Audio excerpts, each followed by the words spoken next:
So I'm reaching out to you today because I'm looking for somebody who works with autistic children and would like to write a paper, help boost his career. Or her career, it don't matter, but I'm, hoping somebody with an autistic child, or somebody who knows somebody with an autistic child, or somebody who knows somebody who works with an autistic child that, would know somebody who would be interested in writing such a paper. Well, it's a limited time offer while I'm alive. We have some,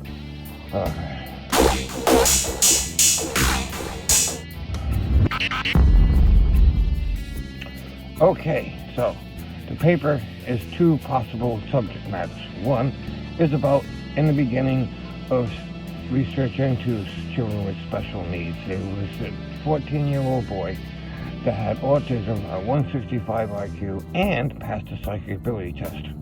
What a great find for such research. However, his parents did not believe in psychic ability or the fact that their idiot kid was even smarter than them, so he was not allowed to be a guinea pig for a bunch of crap, and left to defend on his own. And that's just a real story, and I'm aware people have heard about it because of things that the doctors have said to me.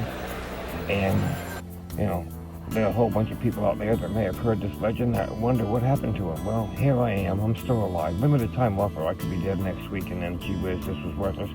But still, I'm giving it a try.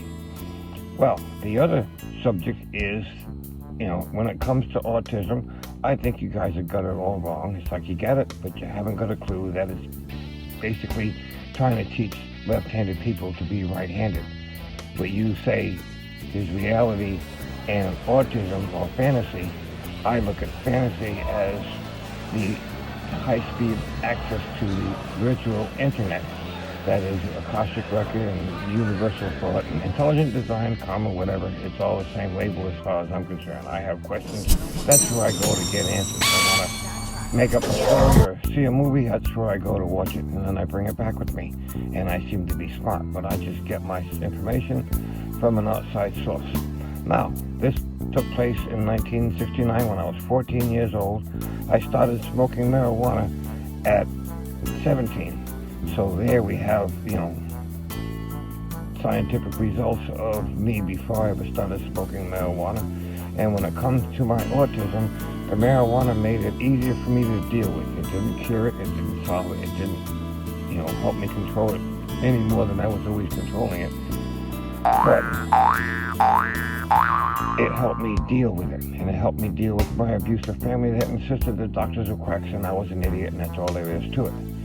And, well, this paper would be, marijuana helping out autistic patients, because I've been working with this theory for a number of years, trying different grades and different coffees and different cigarettes, and I find myself having different thought patterns depending on which stimulates my brain in which directions.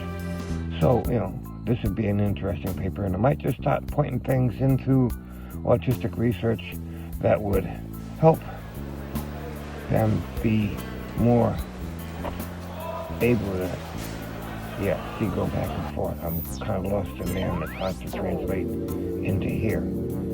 And that's just it. I know what it was back there. I used to call it the corridors of my mind, because I'd go like walking down a hall. Well, what's in this room? Oh, cool, I understand that. And then I close the door, and of course, well, what was it? I just understood. And I look back in, and oh yeah, that's what it was. And it's like I don't always get to bring it out with me. With age and training and a little help from my friends, I'm able to get some of it out. And this is why I have this channel, so that this information is not lost when I die. But how about anybody interested in writing a paper or doing research? I'm the guy you want to talk to. See if you can make this go viral and get me in contact with the right person to make things better for everybody. Okay, bye. Okay, trying voiceover here. The sound effects that you have heard are relative to what I refer to as universal thought, or a virtual internet, or autism land, as you scientists want to look at it like. When it's a when it's a sci-fi boinking bink and weird noise, that's because that's where I'm at. My eyes have that blank look because technically I'm not using them at the moment. I'm looking around inside the virtual internet. And when there's background noise, that's symbolic of just being autistic. There's reality that I'm talking, and that's what I'm saying. But in the background is the virtual internet, kind of distracting me. Or it's the other way around, where I'm in the virtual internet and the real world is the background noise that's distracting. And now we're going to look at, hey, you're driving down the road and your car has a problem, check engine light comes on and it stops working, so you get over to the side of the road. Hey, no problem. You take out your cell phone, you're going to call a tow truck and then a ride somewhere, and everything's going to be cool except you have no signal. Maybe one bar. You hold your phone up high, you almost get two. So you climb up on the hood, and now you got 2 bars or maybe almost 3. But now you climb up on the roof and you got 4 bars. If you hold the phone up really high, you got 5. That's because you're high. Well, you smoke marijuana, you get high, you get a better connection to the universal thought, intelligence and intelligent design. You are able to communicate. And when you're high, there's a couple of dudes sitting there talking back and forth with this really weird shit that they think is funny and or deep. And it's a really intense conversation, and they understand each other very well. But someone watching, it looks like Beavis and Butthead, just going, yeah. And it makes no sense to the people who are not high. And I think if someone were to get high with an autistic person, this might help them connect the two worlds together. What you're all doing wrong, like I said before, is teaching them to not be in autism land, but to be in reality land, and know what you're going to be working with them to do is learn how to take it from there and bring it into here so that you can understand them and they can understand you. That's how it worked for me. I started when I was 17, and as far as I'm concerned, it was too late.